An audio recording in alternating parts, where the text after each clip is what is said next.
Mais uma vez, amados irmãos, desejo a paz do Senhor, desejo que o Senhor abençoe a vida de vocês nessa manhã fria, chuvosa, mas que Deus trabalhe nas nossas vidas, indiferente de tempo, de espaço, que possamos estar buscando a sua face em todo o tempo. E que nada, nada, nada nos afaste do amor de Cristo. E nessa manhã, eu queria trabalhar com vocês, é um bate-papo, é uma conversa, é um jeito simples, que é o meu modo de ser, de transmitir a palavra de Deus. E eu queria falar para vocês, o tema de hoje é futuras gerações. Futuras gerações. Quem não lembra de um jargão, de um ditado que fala: pai funda, o filho toca e o neto afunda. Comercialmente, muitas vezes um homem vem de uma vida difícil, vai lutando sem descanso, sem gastos excessivos, vai juntando e forma, por exemplo, uma empresa. Com muita luta, com muito sacrifício, ele vai e conquista algo até grandioso. Seu filho, que cresceu vendo o seu pai naquela luta, naquele esforço tremendo, ele entende o valor de cada gota de suor do seu pai. Ele viu, ele sentiu muitas vezes. E aí, quando seu pai já está idoso, ou até mesmo não está mais presente, o filho, ele toca aquele empreendimento. Ele vai e segue os passos do seu pai, porque ele sentiu o que foi tudo aquilo. Só que, muitas vezes, numa geração que quis dar para os filhos muito além do que ela teve, esse filho, ele poupa demais o seu. Ele não quer que o filho sinta as agruras que o avô sentiu, não quer que o filho sinta as agruras que ele mesmo muitas vezes sentiu ou viu seu pai sentindo.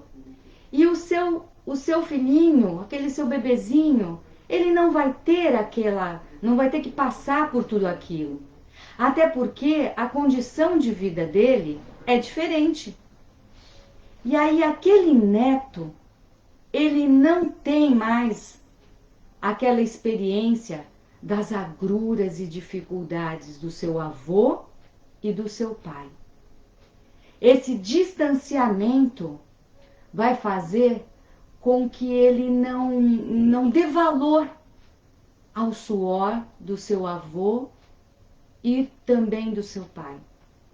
É quando nós vemos muitas vezes a terceira geração afundando, dilapidando, gastando tudo que foi conquistado.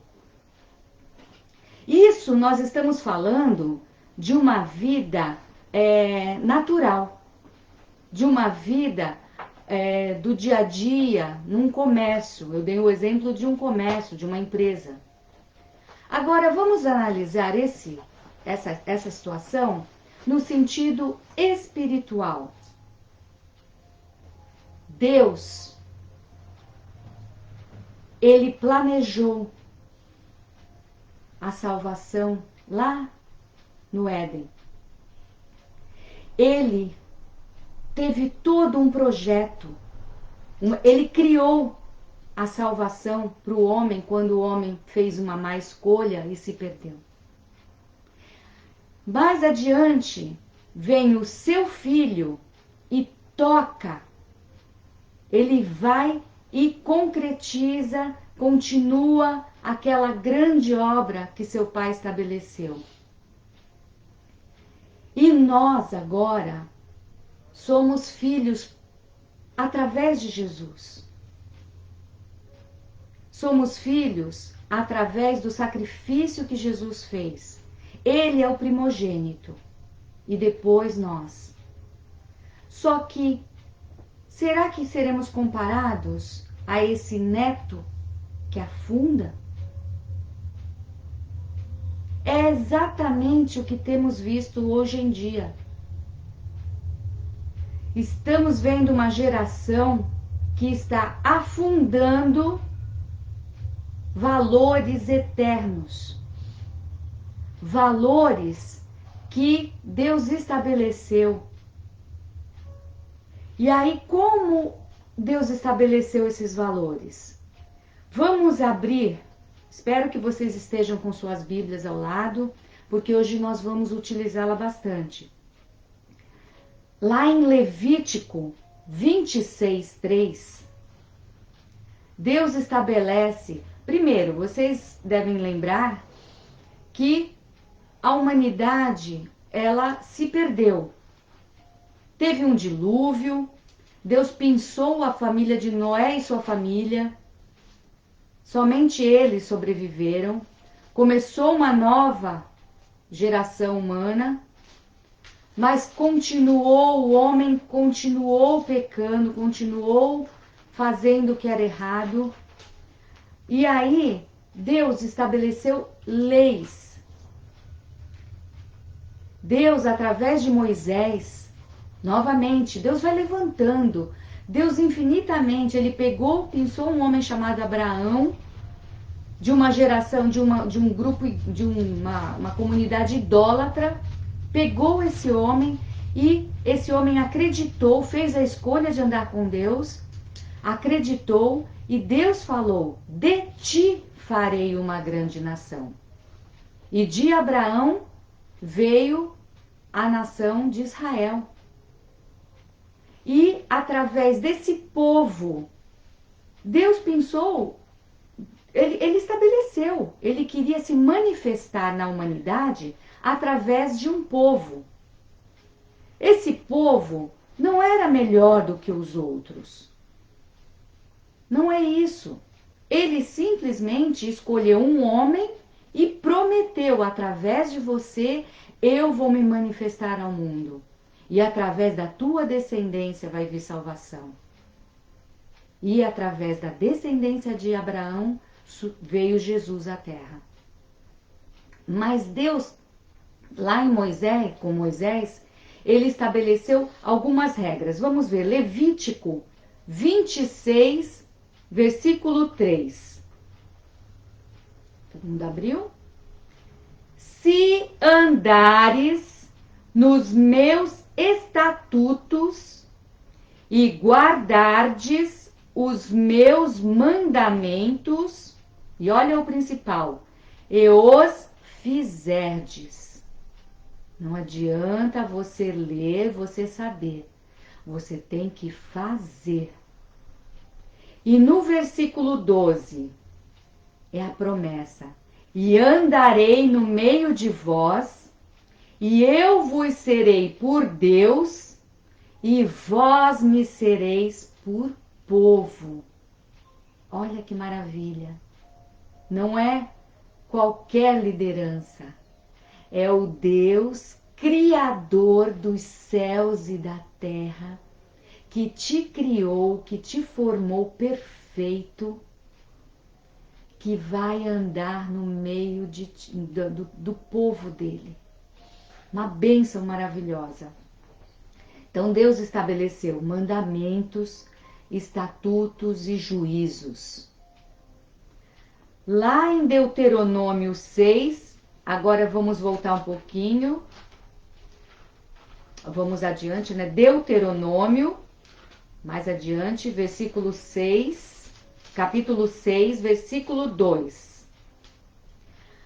Para que temas ao Senhor teu Deus e guardes todos os seus estatutos e mandamentos que eu te ordeno, tu e teu filho e o filho de teu filho, todos os dias da tua vida, e que teus dias sejam prolongados. Vamos ao versículo 7 agora. E as intimarás, quer dizer, colocará no íntimo, lá dentro da alma do seu filho. E as intimarás a teus filhos, e delas falarás assentado na tua casa, andando pelo caminho, deitando e levantando-te, em todo o tempo. Não é só num período, não é só no momento que você traz o teu filho à igreja, ou que apenas deixa o teu filho na porta da igreja para ele ir para a escola dominical. É acompanhar, é falar o tempo todo. A igreja é o corpo, é o local onde você se reúne. Mas você, na sua casa, também é igreja. Você não pode se compartimentar. Eu sou crente na igreja, mas em casa eu não sou. Eu creio em Deus ali, no meio dos meus irmãos, a fé queima, e conforme eu saio da igreja, no caminho até chegar à minha casa, aquilo vai se esvaziando, vai esfriando. É na sua casa, é no seio da família que a criança vai aprender a amar a Deus. Não é como muitas vezes ouvimos aquela criança que fala: pai, vamos morar na igreja? Porque aqui o senhor é tão bonzinho, aqui o senhor trata a gente tão bem, a mamãe tão bem. Não. A criança, ela muitas vezes é o reflexo do lar. Temos enfrentado crianças rebeldes, crianças tristes, crianças com problemas psicológicos, porque elas vivem um conflito. Em casa é uma coisa, na igreja é outra, em casa é uma coisa, na escola é outra. Então, nós precisamos educar os nossos filhos de forma homogênea. E nós temos um guia. Deus nos deixou leis, mandamentos, ordenação, nos deixou juízos.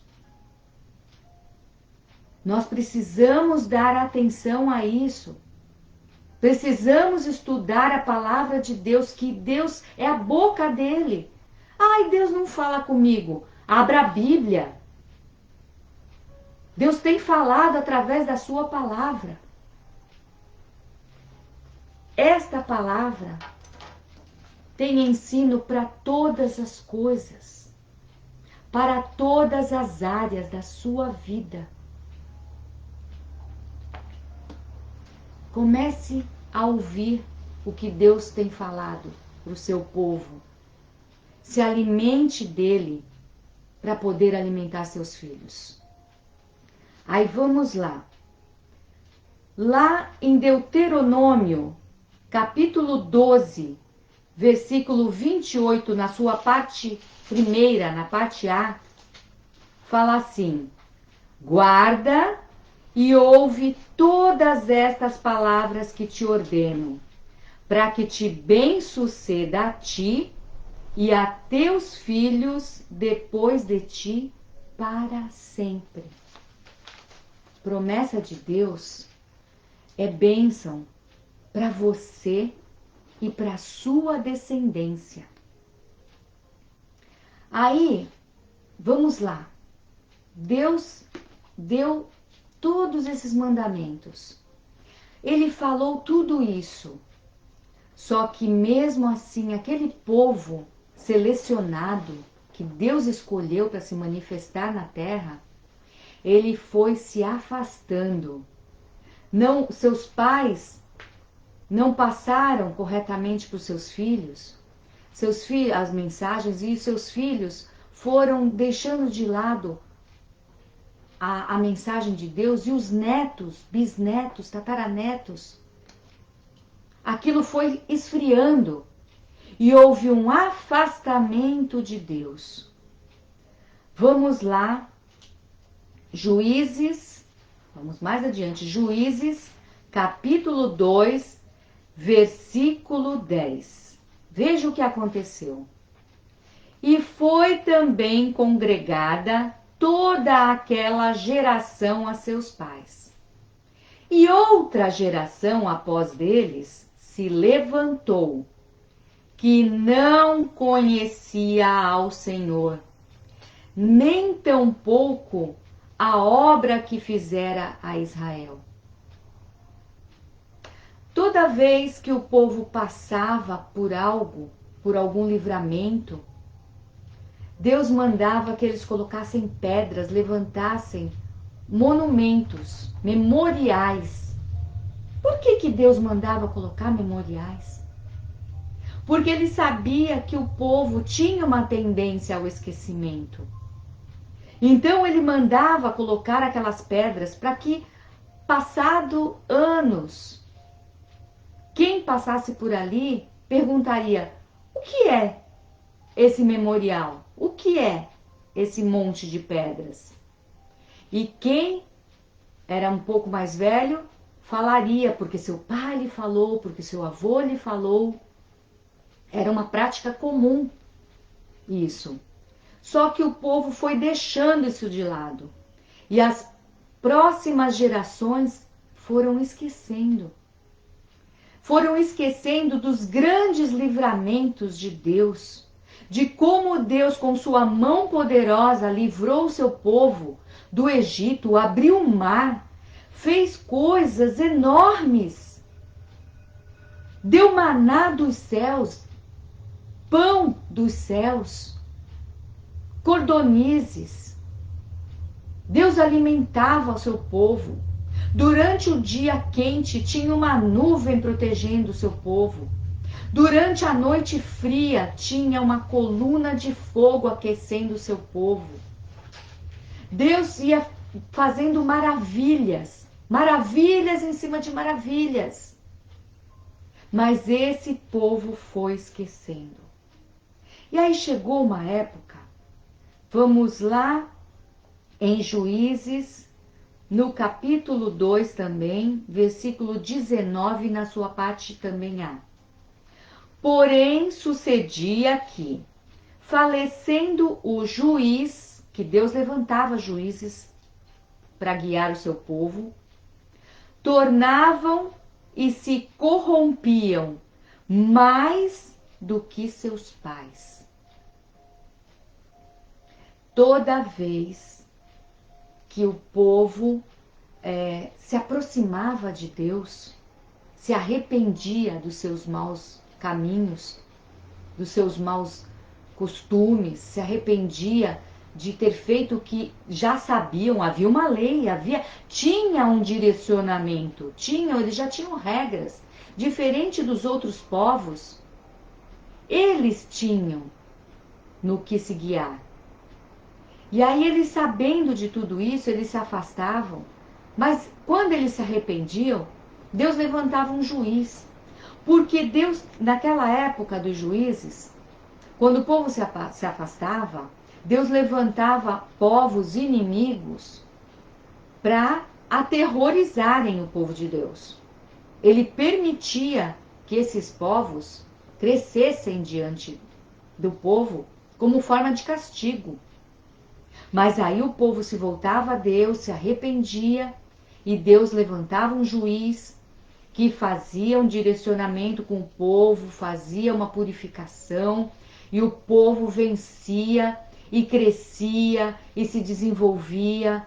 Mas passado um tempo, novamente deixavam de passar para as futuras gerações e novamente se afastavam de Deus.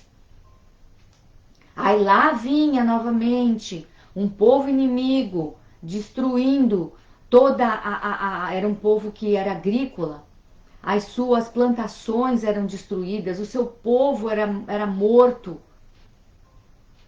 E aí, novamente, e foi essa inconstância foi acontecendo. Mas Deus era tão misericordioso que Ele sempre, sempre, sempre esperando de braços abertos que o seu povo se voltasse. E toda vez que ele se voltava, Deus fazia algo tremendo. E agora eu vou falar para vocês de alguns homens de Deus, levantados por Deus para dirigir esse povo. Levantados por Deus para ser a boca de Deus, para ser o guia do seu povo. Eram homens de Deus. E mesmo assim, não conseguiram passar para os seus filhos. E vejam o que aconteceu. Vamos falar de Eli. Lá em 1 Samuel, no capítulo 2, no versículo 12. 1 Samuel 2, versículo 12. Vamos lá o que fala. Eram, porém, os filhos de Eli, estou falando aqui do profeta Eli, filhos de Belial, olha, filhos do diabo, não conheciam ao Senhor. Eram filhos de um homem de Deus, de um profeta que era muito usado por Deus. Mas ele falhou como pai. Ele falhou em passar aquele grande amor que ele tinha por Deus para os seus filhos. Ele não disciplinou os seus filhos como devia. Ele amava tanto aqueles filhos que ele não disciplinou, e aqueles filhos cresceram e eram chamados de filhos de Belial. Que coisa triste. Aí vamos para o versículo 29 do mesmo capítulo. Deus falando com Eli. Por que dás coices contra o sacrifício e contra a minha oferta de manjares, que ordenei na minha morada? Eles eram responsáveis. O povo trazia suas ofertas e eles que cuidavam das ofertas que ofereciam a Deus. Deus não permitia que qualquer pessoa entrasse no templo, entrasse no Santo dos Santos para oferecer. Então ele estabeleceu profetas, estabeleceu sacerdotes que fariam esse serviço. E ele separou uma tribo dos filhos de Israel para que fizesse somente isso. E Eli e seus filhos eram esses responsáveis. Mas olha o que seus filhos faziam. E honras a teus filhos mais do que a mim, para vos engordardes do principal de todas as ofertas do meu povo Israel. Deus estava corrigindo, falando com Eli. Você está permitindo que seus filhos retirem a melhor parte para eles. Eles aceitavam subornos. Eles faziam coisas terríveis. Eles que deveriam ser o exemplo na casa de Deus, estavam difamando o templo de Deus. E o que ele fazia? Nada. Nada. Então Deus chama a atenção dele. Você está honrando mais os teus filhos do que a mim. E o resultado disso foi que seus filhos foram mortos. Eli, quando soube disso, ele caiu da cadeira e quebrou o pescoço. Que tristeza! Um homem de Deus que seguia, mas não passou esse amor para os seus filhos. Não passou o temor a Deus para os seus filhos. A reverência, o cuidado com as coisas de Deus. Isso é muito sério. Precisamos falar que com Deus não se brinca. Deus é santo. O que fazemos para Deus também tem que ser santo. E para isso, dia a dia, temos que nos purificar. Somos pecadores, sim. Mas não podemos ficar pecando. A cada dia temos que ir nos lavando na palavra, nos lavando com o Espírito Santo de Deus. Precisamos estar na presença continuamente. E que fim triste ele levou. Aí Eli foi o profeta que consagrou Samuel. Quando Deus viu que os filhos de Eli não cumpriam o seu papel, Deus levantou um outro profeta para ficar no lugar de Eli. E aí foi que surgiu Samuel. Só que mesmo Samuel, que desde pequenininho foi criado no templo do Senhor, que desde pequenininho foi instruído por Eli, mesmo este não conseguiu passar a mensagem para os seus filhos. Veja lá em 1 Samuel, capítulo 8, versículo de 1 a 3. E sucedeu que, tendo Samuel envelhecido, constituiu a seus filhos por juízes sobre Israel. Então, porém, seus filhos, no versículo 3, porém, seus filhos não andaram pelos caminhos dele, antes se inclinaram à avareza e tomaram presentes e perverteram o juízo. Lá no versículo 1, está dizendo que Samuel constituiu a seus filhos. Não foi Deus, foi Samuel.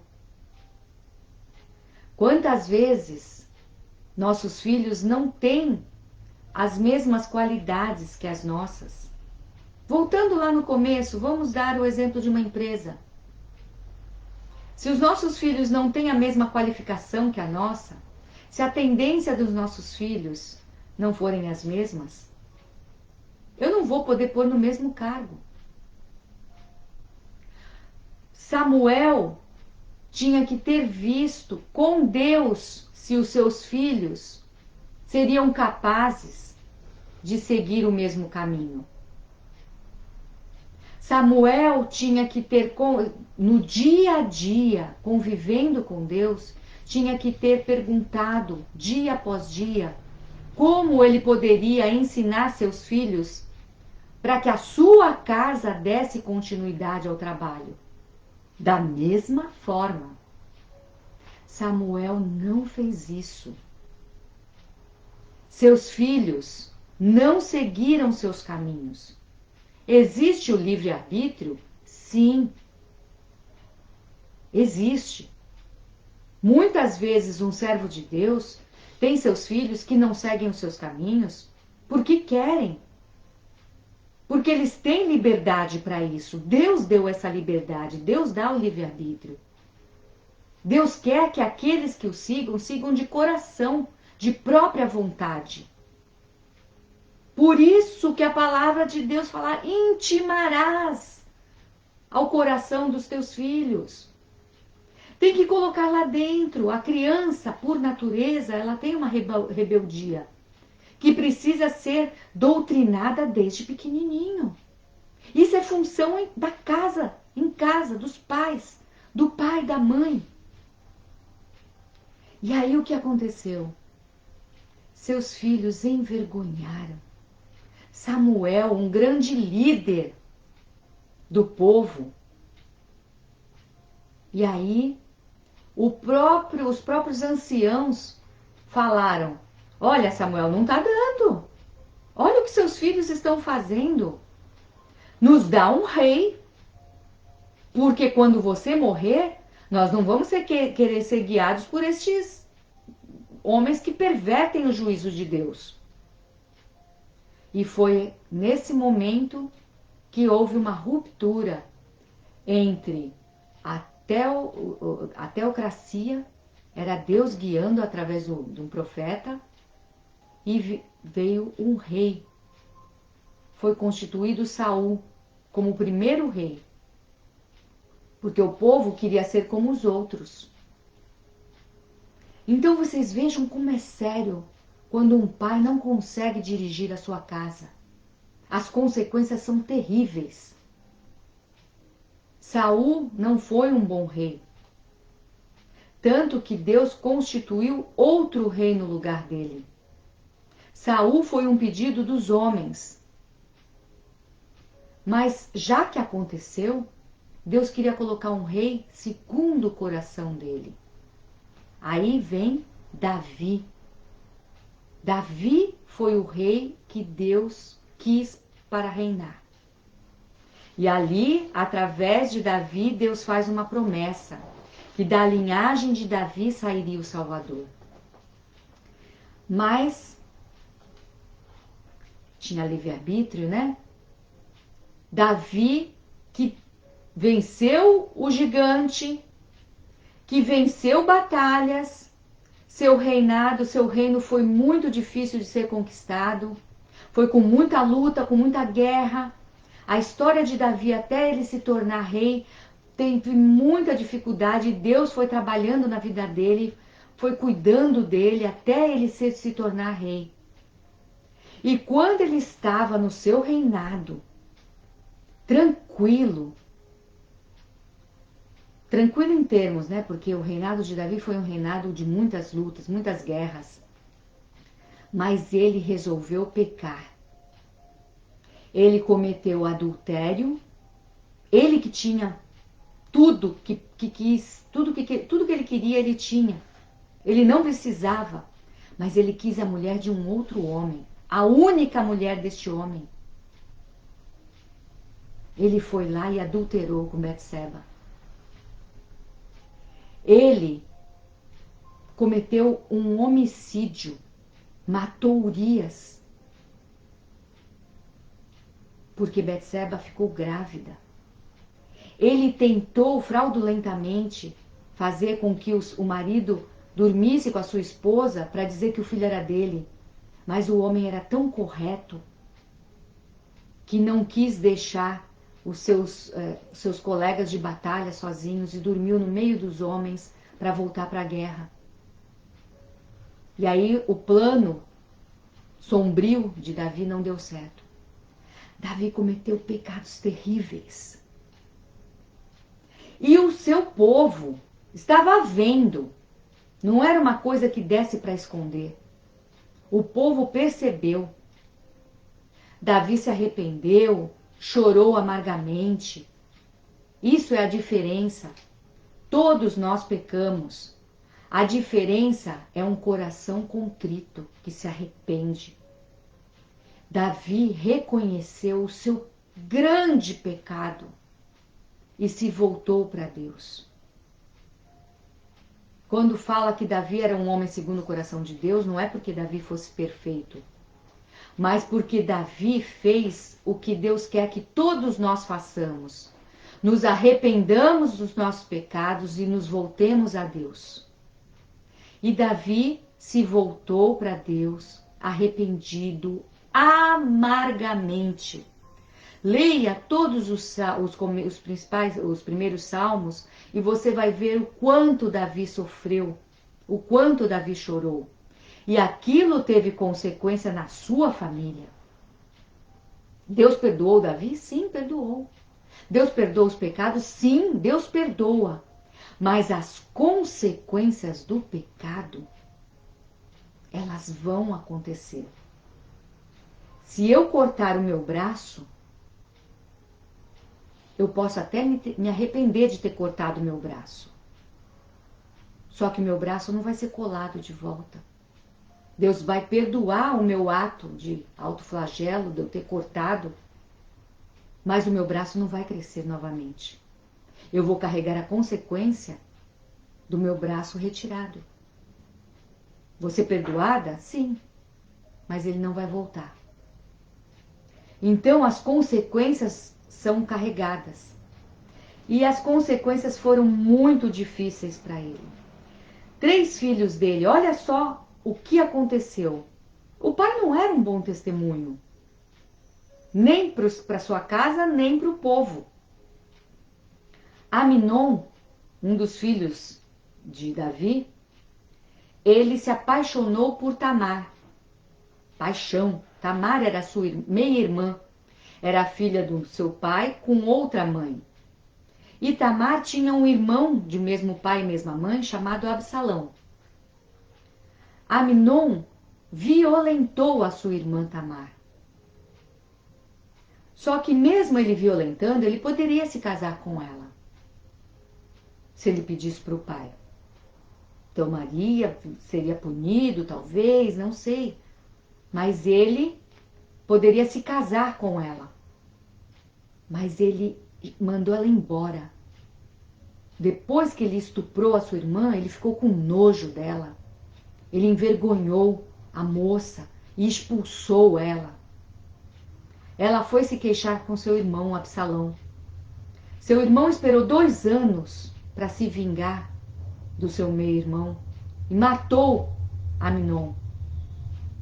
Olha quanta coisa terrível aconteceu na família de Davi.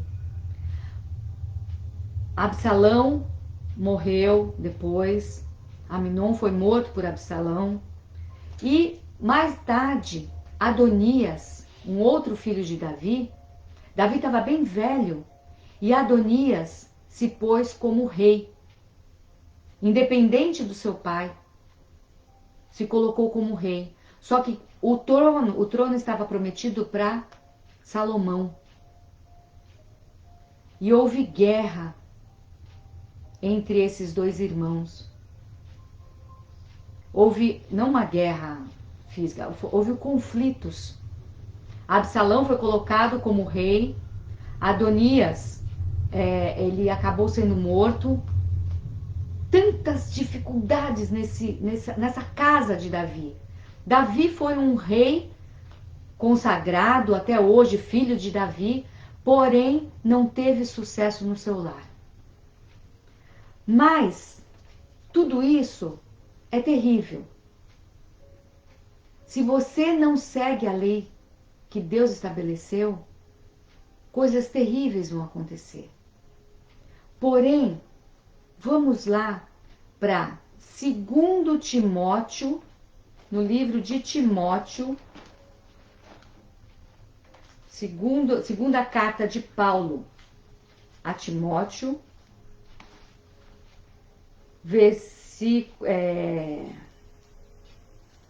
capítulo 1, versículo 5. Aqui, finalmente nós temos um bom exemplo. Paulo falando a Timóteo, trazendo à memória a fé não fingida que em ti há, a qual habitou primeiro em tua avó Lóide e em tua mãe Eunice, e estou certo de que também habita em ti. Oh, glória! Aleluia! Finalmente, eu trago para vocês um bom exemplo. Timóteo era a 3ª geração. A avó dele, Lóide, tinha uma fé maravilhosa. E ela vivia aquela fé dia a dia. Passou para a sua filha, Eunice. E ela passou para seu filho, Timóteo. E Timóteo tinha uma fé não fingida. Timóteo era exemplo por onde ele passava. A sua família exalava bom exemplo. Será que eles não tinham dificuldades? Claro que tinham. Mas a cada dificuldade enfrentada, eles buscavam a face de Deus. Eles tinham uma fé robusta, uma fé forte. E aquilo foi passando de geração em geração. Então, esse exemplo familiar, ele influenciou tudo ao seu redor. E aí vamos lá, qual é a postura do cristão? Vamos lá em 2 Timóteo, capítulo 2, dos versículos 24 a 26.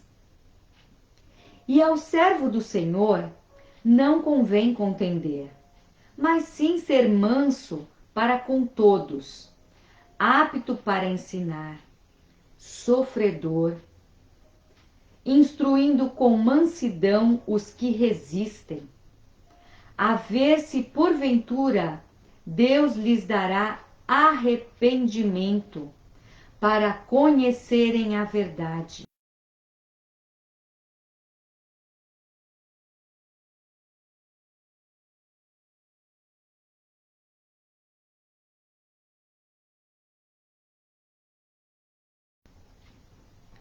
Esta é a nossa postura no dia de hoje. Nós devemos transmitir, falar em todo o tempo, sal e luz. Tenho falado sempre aqui, né? Sal e luz. Não é fácil ser sal e ser luz. Não é fácil. Cantamos, falamos nas igrejas, lemos versículos que parecem tão bonitos, tão românticos, mas a realidade é dura. Porque quando você faz o que é certo, existe luta. O mal se levanta, porque o mal trabalha no cinza, o mal trabalha no escuro. Ele não quer que as suas obras sejam manifestas. E quando chega o servo de Deus fazendo o que é correto, sendo luz, ele vai incomodar quem está fazendo o errado. Por isso que muitos pais se isentam da responsabilidade de corrigir seus filhos, seus netos. É essa a consequência para as novas gerações. Se nós não nos posicionarmos e não nos colocarmos como o sal que não deixa a coisa apodrecer, ou luz enfrentando a oposição que vai se levantar sim, é difícil você corrigir.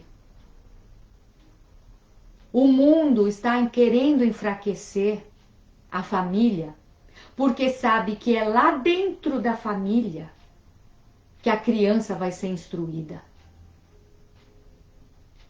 A família que quer fazer o que é certo, foi falado aqui, para fazer o que convém, nós precisamos aprender a ser sofredores. Precisamos enfrentar a dificuldade. Precisamos dizer não aos pedidos dos filhos, se aquele não for prejudicial. Precisamos ser firmes nas orientações que Deus nos dá. Esse povo que Deus levantou para ser representante dele na terra, há semanas atrás, o povo de Israel sofreu um ataque intenso. Vocês viram, quem viu televisão, quem viu reportagens, quem viu redes sociais, percebeu a ação de contra-ataque, eles se defendendo. Não é fácil uma pequena nação ali, pequenininha, o Brasil é enorme, Israel é pequenininho, mas Deus escolheu aquele povo para se manifestar na terra. Não é um povo perfeito, mas é o povo que Deus fez promessas.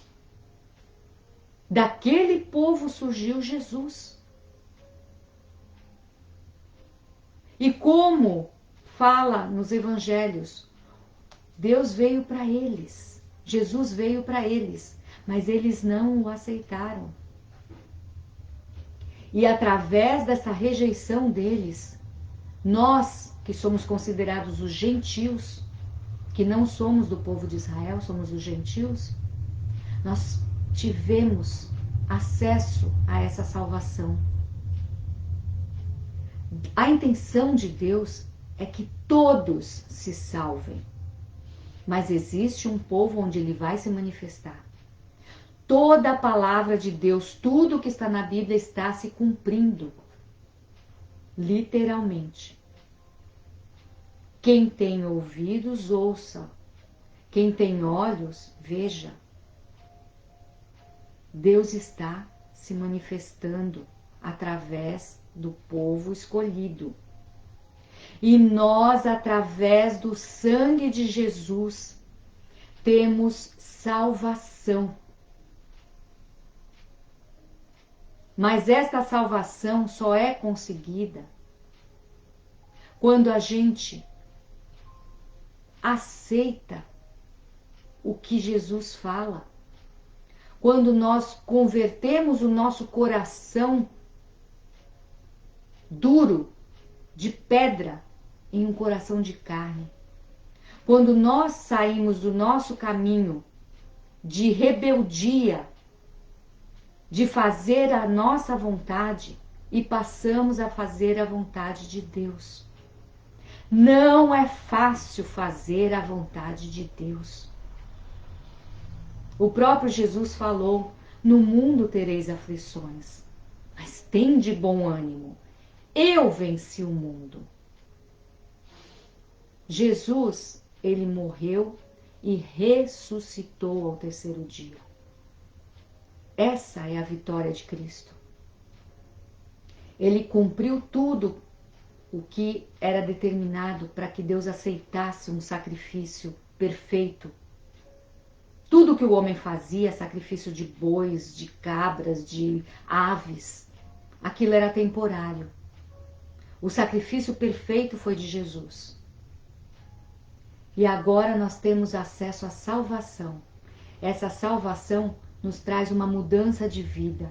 A cada dia nós vamos aprendendo com Deus e principalmente através da vida de Jesus, como nós devemos nos portar neste mundo difícil. O mundo está muito difícil. Ideologias estão se levantando. As crianças são o principal alvo do mal.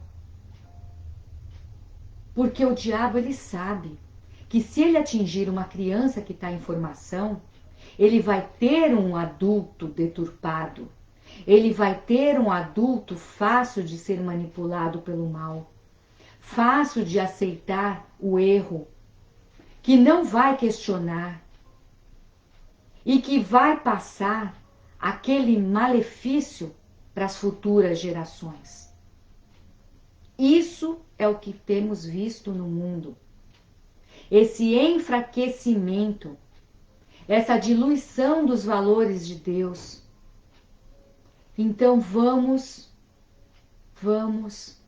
buscar a face do Senhor, mesmo que seja difícil. Ensine seus filhos. Trabalhe no coração dos seus filhos uma fé forte. E quando você vê seus netos, ensine seus netos. Ajude seus filhos a educarem seus netos para Deus. Os filhos são herança do Senhor. Não são nossos.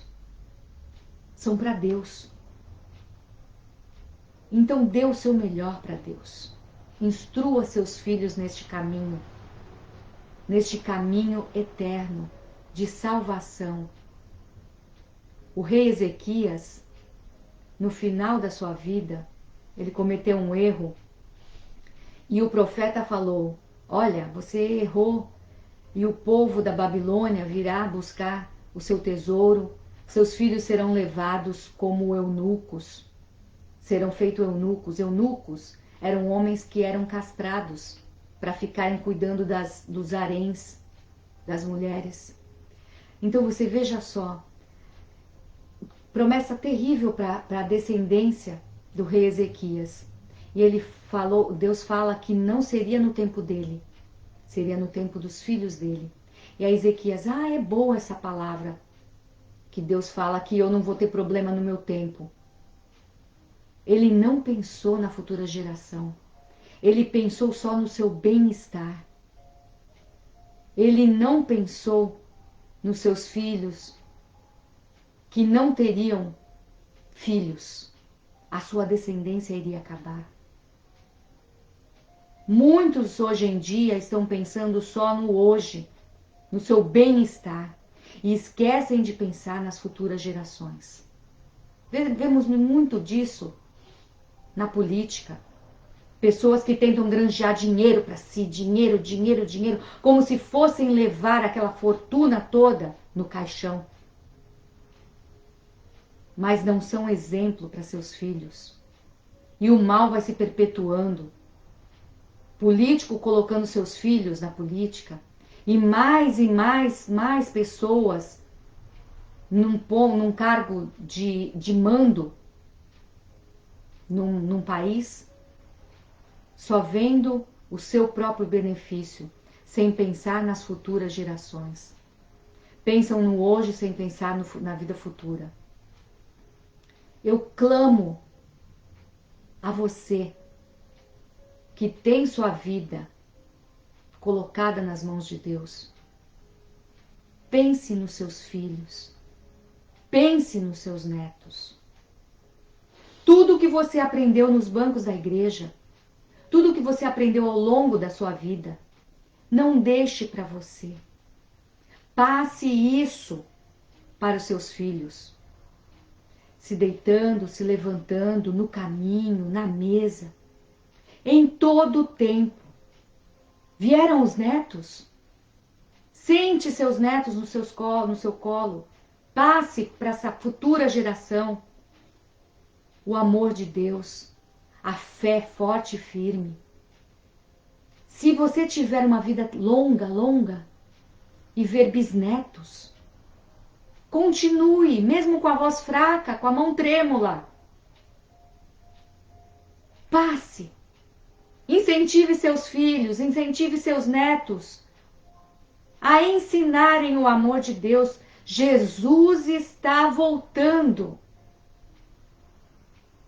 Jesus está voltando. Não deixemos essas futuras gerações perecerem. Eu clamo, povo de Deus. Vamos falar o que Deus tem feito em nossas vidas. E que seja um memorial no nosso dia a dia. Vamos fazer o que é possível fazer, o impossível Deus faz. Mas vamos fazer o nosso papel como igreja. Jesus está voltando. Que Deus tenha misericórdia das nossas vidas. Que Deus nos limpe a cada dia. Que possamos ter uma vida santa diante de Deus. E que as futuras gerações vejam em nós servos dignos de serem seguidos, dignos de exemplo. Que Deus seja louvado. Amém.